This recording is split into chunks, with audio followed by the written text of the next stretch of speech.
নামাজ পড়তে টাকা লাগে না, নামাজ পড়তে ধনী হওয়া লাগে না, নামাজ পড়তে ফর্সা হওয়া লাগে না, নামাজ পড়তে হাত পা থাকা জরুরি নয়, নামাজ পড়তে প্রতি ওয়াক্তে গোসল করা জরুরি নয়, নামাজ পড়তে দিনক্ষণ অপেক্ষা করে জেগেই থাকতে হবে, বসেই থাকতে হবে, দাঁড়িয়েই থাকতে হবে, কতক্ষণ ঘন্টার পর ঘন্টা তওয়াফ করতে হবে, এই ধরনের কোনো শর্ত নেই।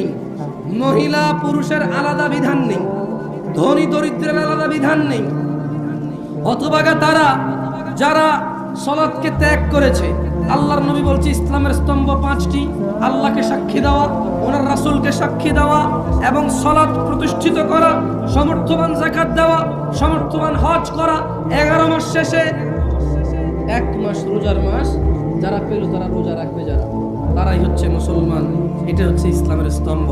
কয়েকটি কাজ একনিষ্ঠভাবে করলেই আমরা জান্নাতে প্রবেশ করতে পারি, যার অন্যতম হলো সিয়াম।